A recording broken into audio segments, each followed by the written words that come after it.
Recently, I have been learning that the book community doesn't always agree on things. But I think if they could agree on something, it would be the fact that books these days have gotten pretty pricey.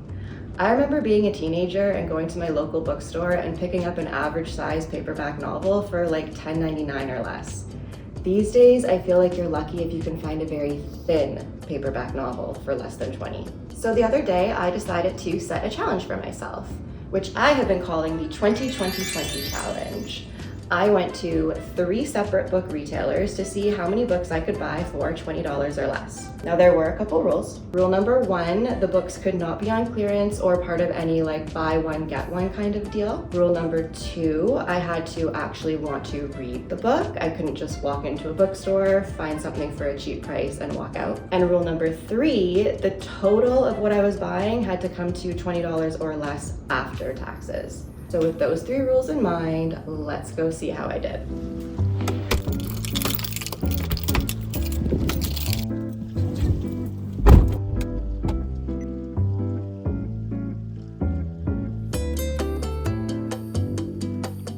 My first stop was an Indigo, and I would say that this is our largest book retailer, at least in my local area, and it's also the most expensive. I have to say, walking into the store, I had very low expectations that I would be walking out of there having purchased anything. I started with the genre that I typically gravitate towards, which is fantasy and romantasy. I really didn't think that I was going to find anything in that section for less than $20, but I wanted to check it out anyways, and I searched. And I was proven right. I could not find any book for under $20 that I was interested in.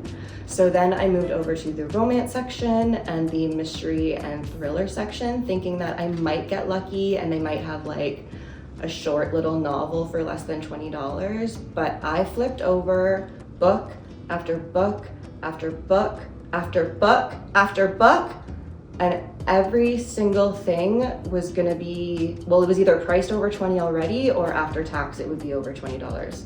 And I will be honest, I was losing hope. I thought that I would have found one by now. I was about to walk out of Indigo having left with nothing when I decided to pull a Hail Mary and check out the horror section.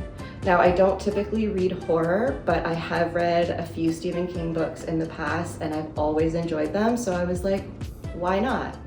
And I'm glad I did, because I found a book for under $20.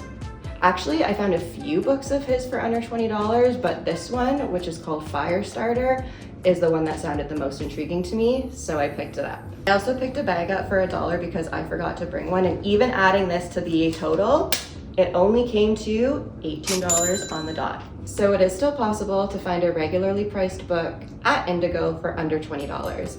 You just really have to look hard.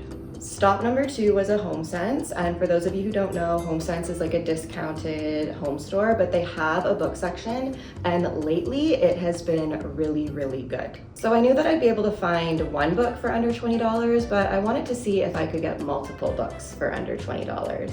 And when I got to the book section, I was not disappointed. It seemed like every single book I flipped over was less than $20. I had some pretty popular ones too, like When the Moon Hatched for $9.99. That is a wild price, but I already own it, so I wasn't gonna pick it up again. So with those prices in mind, I had a very big decision to make. Do I buy a couple lower priced ones, or do I get one of these ones with the pretty little covers for $16.99? I decided to go with a couple books for a lower price. The first book I picked up was The Haunting. I have been wanting to expand on the genres that I'm reading, so this was the perfect fit, and it was priced at $6.99. And the second book I picked up was Mistakes We Never Made, which is a romance, and this was priced at $7.99.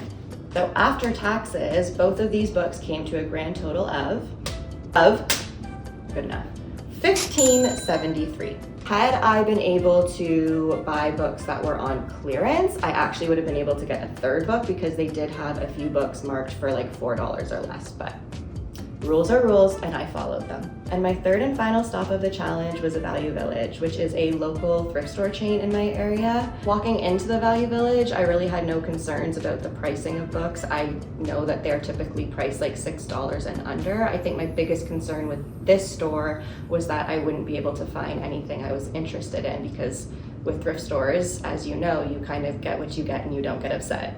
Oh, the teacher in me is showing. And with that worry in mind, I started to peruse the bookshelves. First, I checked out the young adult and fantasy and sci-fi section, and I have to say I was really surprised at some of the books that I found. I don't typically see a lot of books that are popular in like the book talk world at thrift stores often, but that day I did find a couple, but of course, I already own them, so I couldn't get them. So after checking out those two sections, I decided to move over to the general fiction section and then the romance section.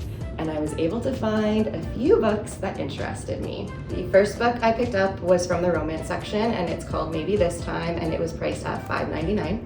The second book I picked up was also from the romance section. It's called The Lost Love Song, and it was priced at $4.99. And the third book I picked up was also from the romance section. There's a bit of a theme there, and it's called The Song of the Skylark, and it was $4.49. So after taxes, all three of these books came to a grand total of $16.24. This is what $20 can get you at a major book retailer, a discounted bookstore, and a thrift store. Let me know what you were most surprised about in the comments, and until the next time, I wish you well.